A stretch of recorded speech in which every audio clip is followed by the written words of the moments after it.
For more reaction on this, the National Chief of the Assembly of First Nations, RoseAnne Archibald, I spoke to her earlier today.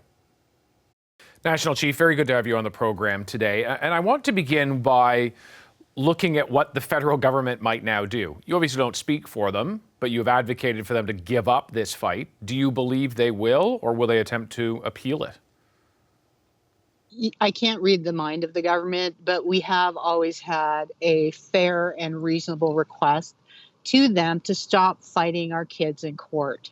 And it's hard to say what they will do.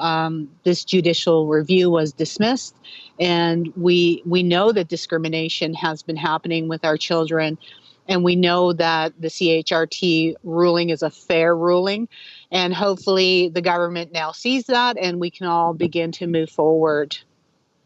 So the federal government has said in the past that they want to make things right, that they want to compensate Indigenous children who are affected by this, by those who would make a claim against the federal government. But they just say that the Human Rights Tribunal is not the right venue for that. Do you buy that argument? No, not at all. This has always been about human rights. It has been about discrimination. And the CHRT ruling is a proper one, and it is a proper format or place that ruling came out of, because this is about discrimination, and that's what the Canadian Human Rights Commission looks at. This has been ongoing for the past 14 years, and progress and reconciliation, I think by your own acknowledgement, can move quickly, can move slowly. It all depends on the moment in which you're in. But I wonder if you see this particular case and the federal government's decision to continue fighting it, which they have certainly up till now and may do so again, do you see that as a major roadblock to future reconciliation? Absolutely. You can't talk about truth and reconciliation and then turn around and fight our children in court on a ruling that showed that the government has been discriminatory with our children, with our child and family services. You can't speak out of both sides of your mouth. So truth and reconciliation, I've heard the Prime Minister talk about it. The word that he often leaves out, though, is truth. He often talks about reconciliation, but the truth of the matter is that our children have been the victims of genocide. Our children are continually suffering from colonial policies. And I think you can't talk about reconciliation without talking about the truth of these things. You know, some people will get fixated on the money part of this.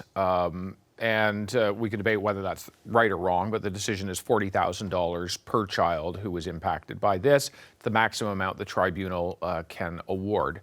What do you see that kind of money being used for by this particular group of people? It's not for me to say what people do with their compensation, in the same way that when survivors of the former institutions of assimilation and genocide, I don't call them schools anymore, because schools don't have graveyards.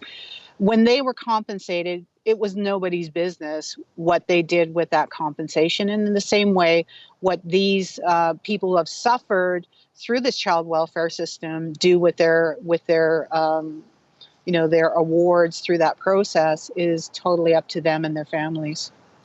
And before I let you go, we are, of course, heading towards what will be the first National Day of Truth and Reconciliation. As we look towards that day, what advice would you offer to Canadians on what you might be reflecting on and what they might reflect on? With the recovery of our little ones across Turtle Island, we're up to over 5,000 now of our children that we are finding in these unmarked graves. And it's really a day for us to mourn. It's a day for us to grieve. It's a day for non-Indigenous Canadians to stand with us, to learn the truth of this country, to digest the truth of this country so that we can move forward in a good way. And really, non-Indigenous people have a very key role to play as individuals and collectively in making sure that governments do the will of the people, which is to, settle land claims, to make sure that land and title, water rights, housing, clean drinking water, all of those things are met by their government. So I'm hoping that it's a day that they feel called to action, that they can feel that they can do something about the situation with First Nations in Canada. And I know that they can, and I encourage them to. National Chief, thank you very much for your time. Thank you, David. Take care. Hi, I'm Vashi Capellos, host of Power in Politics. See more of our show by subscribing to the CBC News channel or click the link for another video.